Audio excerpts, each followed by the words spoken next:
Hey guys, and welcome back to Wind Waker HD. We have the first of 3 pearls, so I guess we're going to head to the south now and visit the Forest Haven to get the second. Don't leave Dragon Roost Island, please. I want to stay here forever, for the whole playthrough. Well, use storage to place that flamenco beat into your heart, and you can, pull it out whenever you need it. Oh shit, this dude with the speedrun jokes. I've learned well, my friend. Oh, I'm so glad. It only took 5? 4? I don't know how many Zelda games we've done. We've done them all, man. Ocarina, Zelda 1, Twilight Princess, Link's Awakening. This is our 5th. Oh, nice. There's going to be a lot of sailing in this part, and in fact it was this part that convinced me to condense it down for later ones, so drink it in guys, the first 10/15 minutes are all you're going to get. Why didn't we start the part with that? Welcome to the Wind Waker playthrough, there's sailing in this part. That'll be every part, we're going to be a little bit redundant. This freaky fish guy freaks me out. Who you calling a freaky fish guy? This guy on screen right at his ear. I think he's okay. Although it is kind of weird that, yeah, like you said, I can't tell where the fish begins and the man ends. But he does have a paintbrush, so he kind of reminds me of like the celestial animals in Okami. Which is a game that a lot of people would end up like comparing. They would compare the cel shading of Wind Waker to the art style in Okami, which it's warranted. You see the similarity, but...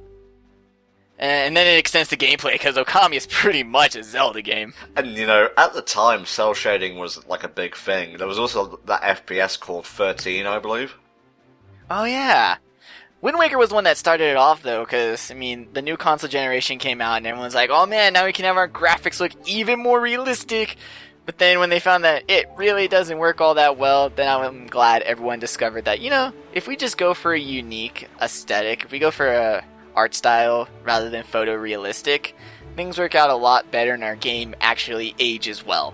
Maybe it was my eyes playing tricks on me, but Dark Chronicles / Dark Cloud 2 was a little bit cel shaded as well. I have a hard time actually figuring out when something's truly cel shaded and when it's just like solid colors on different layers. Dude, there's like a volcano island over there. I want to go explore it.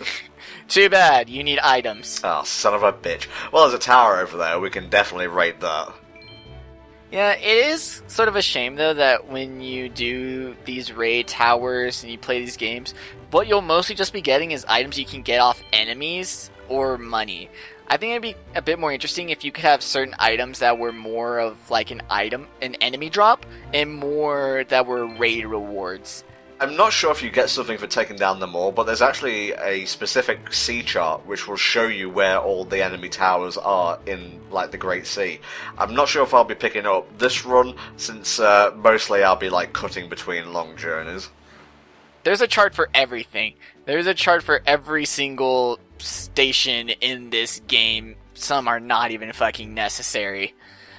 But like I said, it just feels kind of weird that you can get items that you, by just beating the enemies in the dungeon, you can get the same item from like doing these towers. I think it would at least motivate me a bit more if I knew that, oh, I need this item, I have a higher chance of getting it doing towers than by, you know, grinding them in dungeons.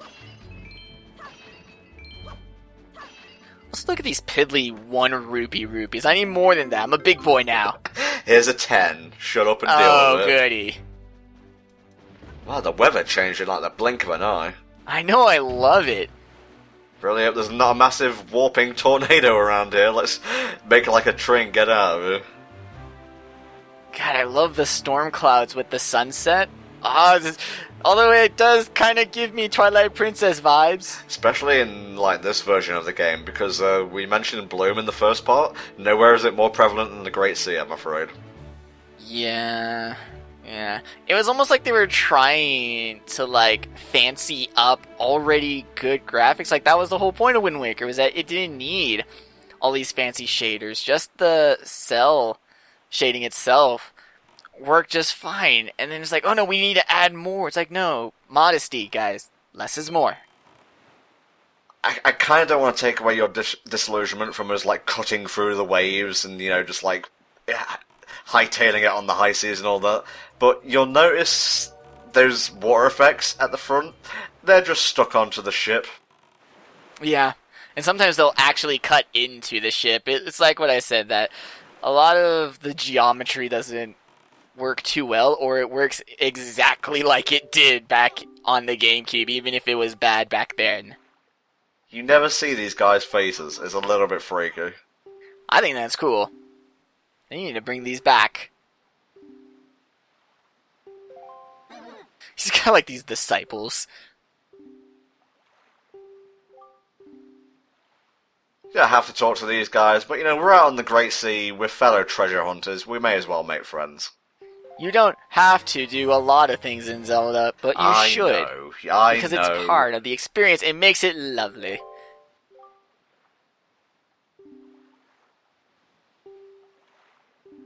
I probably won't be taking time to open maps and whatnot. You wouldn't even see it anyway, since I'm playing with the gamepad. You can play with the, I think it's a Wii U Pro controller, but I just wanted like quick selecting for items and the like.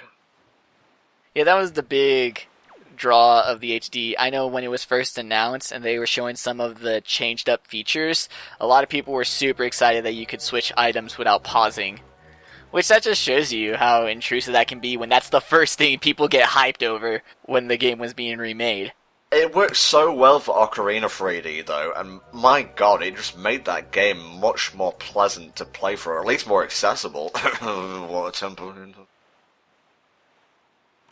And it's always one silly thing with this game. I remember when it was announced that people were like, oh man, are they gonna redo the missing dungeons? Because the last half of this game is very lacking due to time constraints. Yeah. And I just remember people were thinking that the entire second half of this game was gonna be brand new. It's like, no guys, that's not how Nintendo remakes work. They're gonna take the old game, touch up the textures, maybe alter mechanics, but they're not gonna make it a new game, guys. You're getting the same old game, just in a pretty new package. You've never heard of the Nintendo value if you think Nintendo's going to go out of their way that much. Psst, heck no. They love their games, and if I had to describe them with a word, they're pretty haughty about changing stuff. Well, it's kind of funny that with the HD collection, the new director actually wasn't on board with Nintendo when the original came out, so he describes himself as being a player of Wind Waker first and then the director.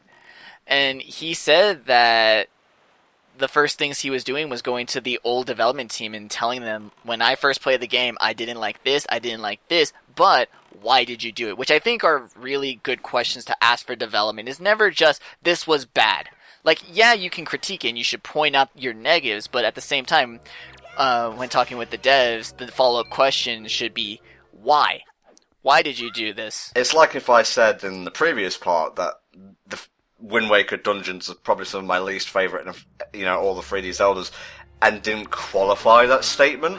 That's what I think pisses off like fans of Let's Play sometimes, when people don't go in depth with their responses. And sometimes I've erred in that regard, but most of the time I try to give as a detailed response as I can within the the time limit of each video. Yeah, definitely. Because I know that with most people, what you'll get is the critique, and then obviously the evidence to back it up. I mean, they'll support it, but for me, I always like to go the next step and be, okay, so I didn't like this, but why did they do this? What were the reasons for it? And that's part of the reason why I like to research the development of games. I mean, it contextualizes choices. It doesn't excuse them, but at least you get reasons and you can come to understand the game for what it is. Yeah. Wow, that rat was going all in. That rat wanted the bottle, and who can blame him? There's only 5 in the whole world. Yeah, let's get out of here before they steal any more of our rupees. I like how they have a table set. Once again, we're giving personalities to the enemies. Not just, with their look and stuff, but, they have meals together. And Link ruined it, because he's sort of a little prick. I'm not sure how to feel about a wooden submarine, but it does kind of indicate that this will be a very technology-driven kind of timeline. See Phantom Hourglass with its motorized boats and also spirit tracks. Yeah, I still love to this day how people were mad about the steam train and not the steamboat when the steam train came out before. But, that would require science and research, which angry nerds ain't got time for that. No, not at all. And I include myself in that group as well.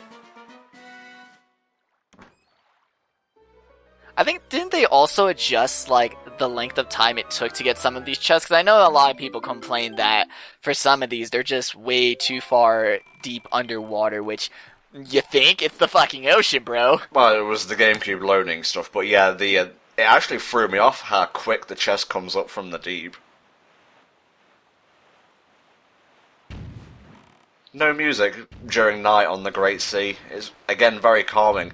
Not so much when you're being chased by giant pea hats, or sea hats, whatever they're called. Oh yeah, and then you just get the "an enemy is approaching" music. It's like, please don't. I just wanna this little ditty right here. I love how these bokoblins just have this fancy jewelry on at all times, and it's apparently standard issue because they all carry it. Were they using the same telescope that Arrow gave us? It's probably mass-produced, made by Cabbage Corp. Everyone has it. Well, Arrow's has seagulls on it. That's how you know it's legit. That is true, because, that is her whole symbology. Like, that's how we were able to find her in that one window. I've been meaning to ask, does the name Arrow, have any significance? I know that they originally were going to name her Meryl, because Marin. to draw an illusion. Yep. Yeah, they were going to draw illusion back to Marin. They're very similar. They even wear dresses with hibiscus on them. But as for Errol itself, it sounds like Arrow, and she's sort of your destination. Arrow kind of sounds a bit like Eagle, but that's really stretching it, I think. I've actually heard that, though, so I don't know. But like I said, outside of being the adorable sister, having two dresses, her dealio is seagulls, and then the fact that she is definitely a reference to Marin. I love how we got here at sunrise, and if you noticed, I'll try and adjust the sound as best I can, guys, I'm doing my best with editing these. There's a little bit of the sun is coming up ditty when it transitions from night to day. Oh yeah, it's still the same one, though, it's just a bit reorchestrated. That post box is not jingly jangly just yet, but it always warms the cockles of my heart when it's dancing. I know that from the first time we go to Windfall, we can start up some side quests that by the time we get to this point, we'll be getting a shit ton of mail. You can get a lot of mail in this game. You can keep Doritos very busy. I hate the hitboxes on these guys sometimes. It is a bit janky, but hey, the design is so good. Again, colors work so perfectly. Purple and green together, love it. For the first time. Purple and green work good a lot of times. I know. It just signifies that may be a little bit poisonous. Oh yeah, the adaptation to essentially warn your predators that if you want to eat me, you can. Just know that I'm taking you down, fucker. Oh yeah, that's the other mechanic to the grappling hook, is that you can stop your swing and then adjust both your direction and your height. I got the button wrong. There's a lot of buttons on the Wii U gamepad, dude. I know that was also another thing when they were doing the development of Wind Waker, was that the new GameCube controller, they were wondering, there's a lot of buttons on this controller. So, how are we going to start mapping stuff? And I think that the original button layout mapping for Wind Waker OG works pretty well. There's really no button that I have a problem with. Yeah, it's funny because during the development diary for Star Fox Zero at this year's E3, Miyamoto was talking about, in the previous game you had to... I don't know why I'm putting on the stereotypical nerd voice, fucking Miyamoto, the legend that he is. But he was saying, to do... flips in the air and not barrel rolls, that's pretty easy, but you had to use one of the directions and also one of the C buttons, and sometimes it was kind of hard to time that. Now you just tilt the sticks back or something, but the problem is there's more buttons on there than the N64 controller, so are you trying to solve a problem that doesn't exist again or something? Yeah, just use the buttons. Also, you can probably barely hear it, but in the inner portion of the Forest Haven, the music has a little hint of Saria's song. Let me have a listen. Barely in there, though. I can't hear it, personally. It's alright. A lot of the music, too, like, I know the Kokiri Forest on Outset Island, that one is a bit difficult for me to hear. And even the Kakariko Village, Windfall. It is really interesting that they are remixes, like, confirmed, but even if you listen, you have to listen really hard, and you can still barely hear it, so everything still sounds new.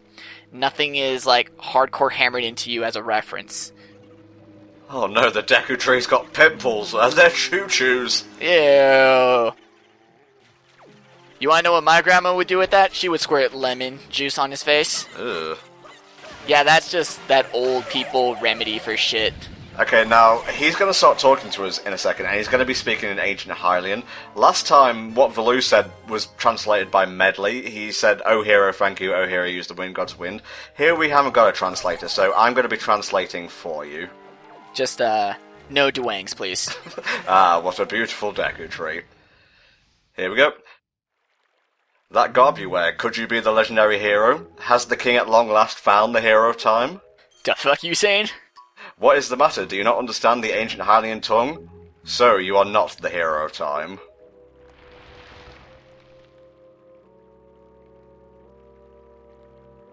So, see, even, old mythical beings can have socially awkward moments, so don't let them keep you up at night. If we're going by, like, the proper, like, time scale, this would be the Deku Tree seedling, or whatever his name was, all grown up. Like the bulb? The bulb, yeah. Either the exact one, or maybe, like, the next one, if you want to super exaggerate time, but he seems big enough, and the trees seem to live long enough that he would be the bulb. And with that logic in mind, that would mean that these little onion peoples would be descended from the Kokiris themselves. It's kind of like a natural extension to have forest people become literally parts of the forest, but kind of took me a bit to get used to their tree-like design. Well, it also goes back to, it'd be easier for the Kokiris too. They don't age, because that's always a trope in fantasy, is that with age comes a corruption from the harmony of nature. So since they're always kids, like, just after a while, they become tree kids.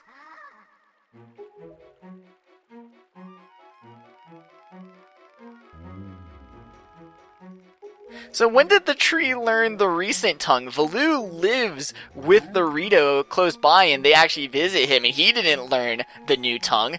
Who the hell taught the tree and the Koroks? Well, the Koroks go out, like, every so often to perform a ceremony to plant trees everywhere, as we'll see in, like, a part or so. I guess maybe they taught the Deku Tree? Oh, well, no, what are you talking about? Because, oh wait, no, Ocarina of Time would be Ancient Hylian, wouldn't it? Exactly. Yeah. Good point. I found a plot hole in a Zelda game. I found a plot hole in the timeline. I am clearly the greatest. A really fucking inconsequential one. Yeah, no. Even his, like, one sticky out tooth is wood. He just had a tree poop. Thanks, Maxie, for ruining this beautiful scene. What? You have a giant tree with a stuck-out tooth. I don't think I can ruin it anymore. Plus, we already got rid of his acne. I have to say, the old Deku Tree, you know, the previous one, Deku Tree Senior, I guess, he was, like, just kind of like a tree with a face on it. This one reminds me of Mother Willow from Pocahontas. I don't mean that in a bad way, I'm just, like, pointing out the similarities. Oh, okay. I just still remember how I was like, this is my grandma. I think it's a tree. The tree is talking, you should talk back. It's like, my friend's a raccoon. How do you think I feel? Ain't that some shit? The one, like, Disney movie in which Pocahontas communes with nature, and the animals don't fucking talk.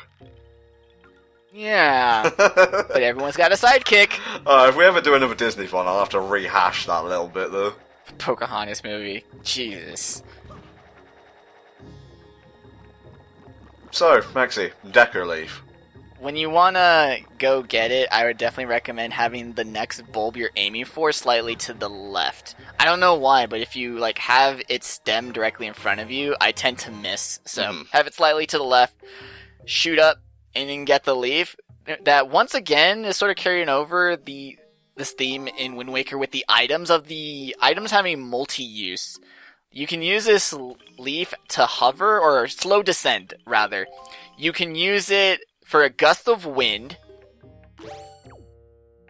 I think it's a really interesting item, and I like it. Precursor to the sailcloth in Skyward Sword, actually. Definitely, and the gust bellows.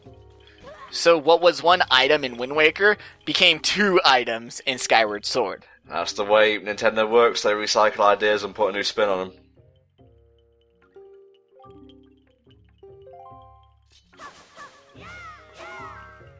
Well, I wonder if bushes just naturally grow in an arrow like that.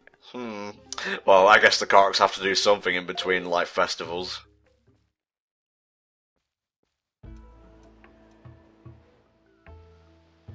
That's a very imposing looking tower of thorns. Exactly, and it's so close to what I would consider like a holy, like ancient Hylian ground. You think that the tree would be a bit more concerned with that being so close in proximity, but instead he's like, just to go near it, don't go. It's called Forbidden for a reason. This is actually a perfect area to like show off that thing I was talking about earlier, where if you use the same song twice in one area, you won't get a repeated cutscene in the HD version.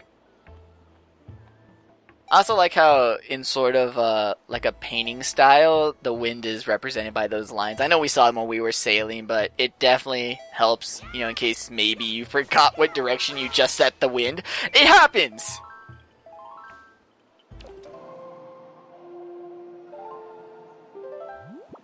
And there you go. Didn't have to see it play out again. It's a little bit clunky changing the direction of the wind, I find, with the second analog stick. I usually just touch the pad. Yeah, isn't it that you have to press the direction instead of, like, cycling left and right? I think so, yeah. Like, in the original it was much smoother. I don't know why they changed it. Maybe it's because of the gate of the analog stick on the Wii U gamepad. Something like that. Maybe it just goes to the credit of the GameCube controller's analog stick. It's just that good. Oh, but when it breaks, oh boy, you're gonna feel it. Skills, mate, skills. You got nothing. The dodges. Okay, guys, we'll see you next time for the second dungeon of the game, the Forbidden Woods. Bye-bye for now.